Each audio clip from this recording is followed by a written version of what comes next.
lidar com o medo? Primeiro de tudo, o medo é totalmente natural, gente. É uma coisa que muitas vezes te desenvolve um estado de alerta e te protege de alguma situação de perigo. Então, por exemplo, eu posso sentir medo de ficar de pé no parapeito da minha varanda, porque é o meu organismo me dizendo: Juliana, isso não é muito seguro, saia daí. Então, por um instinto de sobrevivência, a gente sente medo.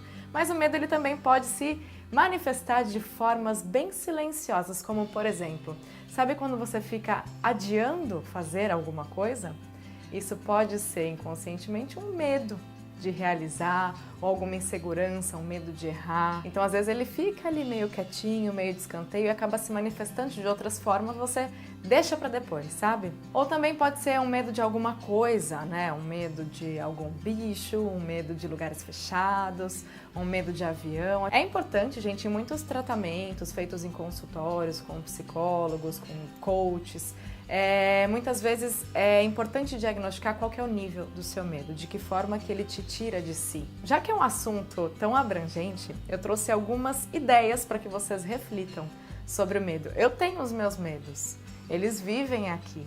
E é uma coisa que, assim, eliminar o medo totalmente da minha vida talvez não seja um caminho, porque, como eu disse, o exemplo da varanda, eu preciso sentir medo naquele momento para acabar não fazendo alguma coisa impensada ou alguma coisa muito louca. Então, o medo me protege. O importante, gente, é que a gente enfrente, que a gente confronte o nosso medo e, de preferência, que a gente crie ali um estado de coragem para seguir o caminho contrário àquele que o medo está querendo te levar. Por quê? Muitas vezes o medo paralisa, então ele pode te impedir de fazer alguma coisa, ele pode se tornar um obstáculo na sua caminhada e não é isso que a gente quer. Vou dar um exemplo. Às vezes, gente, o medo não é aquilo que ele parece ser. Eu tenho medo de ir para a faculdade. Um exemplo. Mas será que o medo é de ir para a faculdade ou de repente é um medo de você estar na faculdade e de ser rejeitado ou de fazer alguma coisa errada? Então, pergunta para o seu medo: medo, o que você quer? Por que eu estou sentindo isso? Quais os motivos me levam a sentir isso? E é importante que a gente pare e pense, porque a gente fica num estado, muitas vezes a gente acaba suando, tem alguma dorzinha de cabeça, a gente fica realmente paralisado, mas os sintomas acabam sendo muito físicos também. A gente sofre, o medo chega a doer muitas vezes, então para, respira e pensa, por que eu estou sentindo esse medo? E o que você pode fazer para desviar do caminho desse medo? Geralmente a gente fica ali, eu me lembro uma vez que eu estava gravando um programa de TV e eu tinha que fazer uma tirolesa muito alta em cima do mar e eu fiquei congelada de medo. E eu demorei muito, porque fiquei ali, ele me paralisou e aí eu comecei a conversar: mas por que eu tô com medo? Não, eu não tenho medo de altura, eu também não tenho medo de tirolesa, mas era o medo da morte, né? Vai que acontece alguma coisa. Então, nesse caso, eu percebo assim, por umas leituras que eu fiz, tem algumas frases que elas fazem com que você lide melhor com o medo. Então, a que fez mais sentido para mim naquele momento foi que tudo é desconhecido antes de ser conhecido. Então, muitas vezes a gente fica ali paralisado porque a gente não sabe o que vai acontecer. Eu não sabia qual que era a sensação que eu ia sentir no meio do trajeto da tirolesa, eu não sabia como que eu ia chegar do outro lado, ou seja, era uma coisa nova para mim. E muitas vezes as coisas novas despertam um certo medo, mas é importante que você enfrente, porque à medida em que você enfrenta os seus medos, você passa a entender determinadas situações e esse conhecimento do que era até então desconhecido se torna mais uma fonte de confiança, de coragem e de autoconhecimento também. Você sabe como que você reagiu diante daquilo. Então é importante que você vá, na medida do possível. Eu entendo que tem certos medos que realmente eles são mais complexos, mas é importante que você enfrente. E pensar que o medo quer te levar por um caminho. Qual caminho é esse? Geralmente ele não leva para lugar nenhum, ele te deixa ali parado. É você poder fazer o caminho inverso, justamente o oposto, é você sair do lugar. Então, outras dicas que eu dou para você: pare e pensa em algum momento onde você teve muita coragem. Lembra dessa coragem, agarra essa coragem aí dentro de você e aquela velha frase: se der medo, vai com medo mesmo assim, mas vai. Entendeu? Então desperta em você algum sentimento de coragem para mudar um pouquinho essa sensação ruim que o medo traz. E outra dica que eu dou também: projeção. Você vai agora imaginar, depois que você tiver enfrentado esse medo ou determinada situação, determinado lugar, como você vai se sentir depois de ter passado por isso, de ter conseguido, de ter superado, de ter se possibilitado passar por cima e seguir adiante depois desse obstáculo. Como que você se sente? E é preciso que a gente pense à frente para que isso de certa forma traga um conforto para que você possa sair do lugar. Se ele for paralisante, com um bom profissional, um psiquiatra, um psicólogo, um terapeuta. Ele pode ser sintoma de uma coisa muito mais grave, tratar seu medo. Mas se não for o caso de algo paralisante, aceitar o seu medo. Eu me sinto desconfortável em tal situação. Por quê? O que ela está expondo de mim? Aceitar-se como falho, como perfectível e não perfeito. Conhecer-se, sentir e olhar para seus medos. Quando faz um exorcismo no Evangelho, Jesus pergunta o nome dos demônios e eles dizem, nós nos chamamos legião. E aqui está uma fórmula interessante. Dar nome a seus demônios ajuda a expulsá-los, ou pelo menos a conviver com eles. Eu tenho medo disto, é minha característica. O que eu posso fazer para diminuir, refletir? Talvez eu vá conviver a vida inteira com este medo. Talvez não.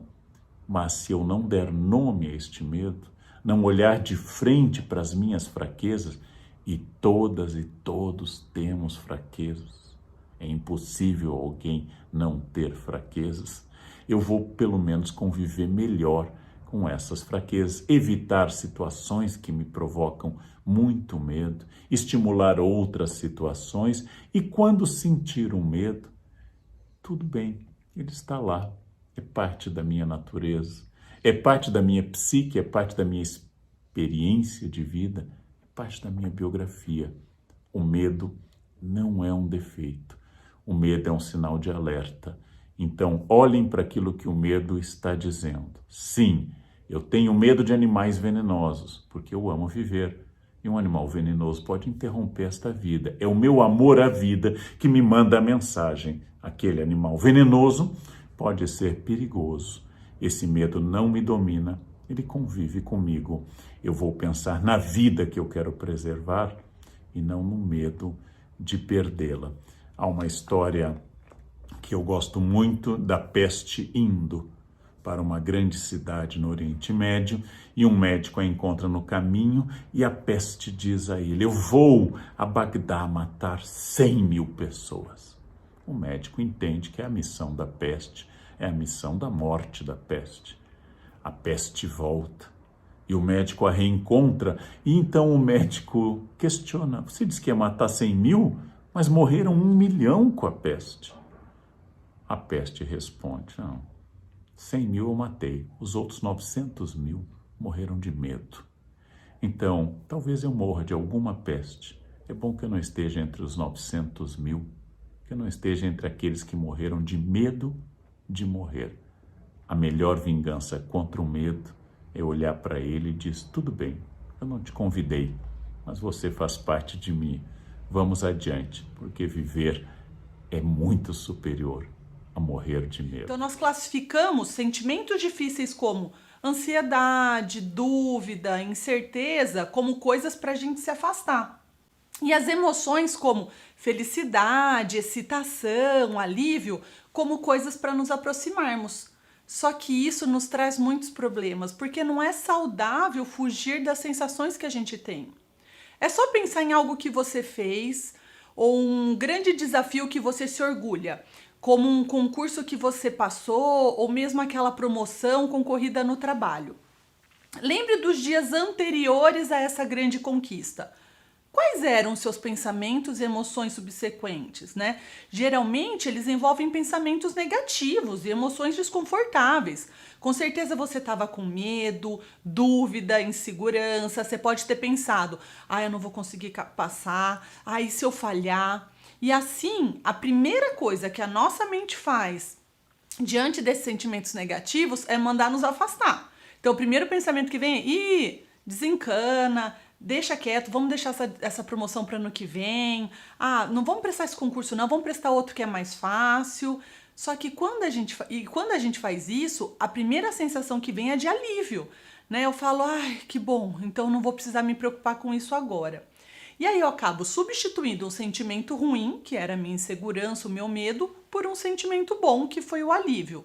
Só que isso é uma armadilha, porque pode significar nos afastarmos daquilo que mais importa na vida. Por exemplo, foi graças a esses sentimentos e enfrentá-los que eu consegui subir na carreira, que eu consegui passar naquele concurso concorrido, que eu consegui correr uma maratona. Então, nós temos um nome para isso, e isso se chama esquiva experiencial.